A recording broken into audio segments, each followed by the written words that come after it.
Okay, now that I have my background inserted, I'm going to open up the portrait image that I will be selecting and masking to include in my background, and also retouching with adjustment layers so that I can make a cohesive composition design for my cover. First thing I want to do is go to File, Open, and for this composition I'm going to use one of the raw files that I have in my publication cover design folder.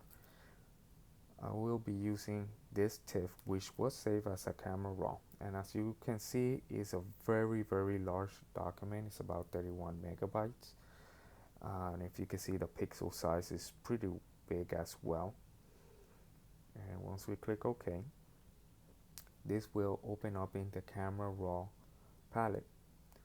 For your project, you don't have to use one of the camera raws. You can use one of the TIFF files, but I wanted you to understand what is a camera raw, because when you work with professional photographers, you will either get a TIFF file or a camera raw file. Mostly the camera raw files are saved by a Canon camera, which is the native format for a Canon camera, or you will have a TIFF file saved as a camera raw file.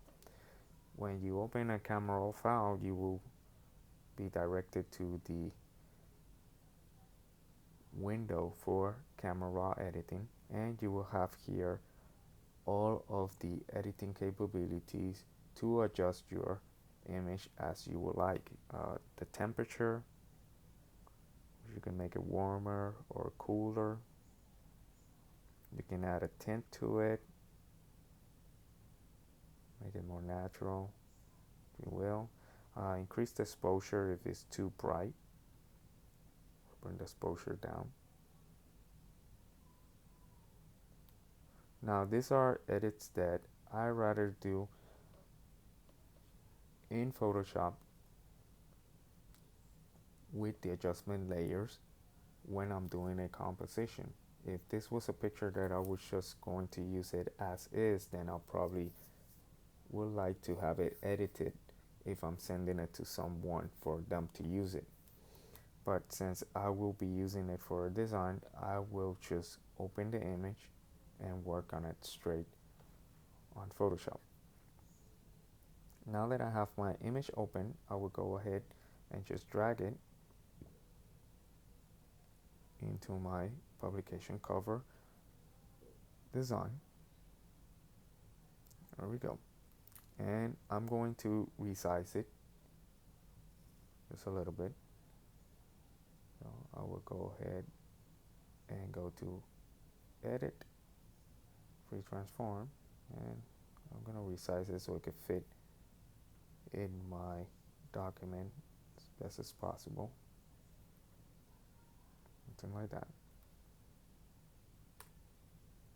Okay. And what I wanted to do here is, first I want to make a selection of my model and remove the background, and after I have done that, I will go ahead and retouch my model as well. As you can see, there's a lot of blemishes that need to be removed, and I will use some of the editing tools that we went through in one of our first lessons. I can also remove some of the little hair strands here and there, give a more clean look. Also, I can remove some of the wrinkles off and a lot of the little blemishes. When you're working with a cover design or an advertisement, you do want to edit your image as much as possible. So even the most beautiful model still needs some editing to it.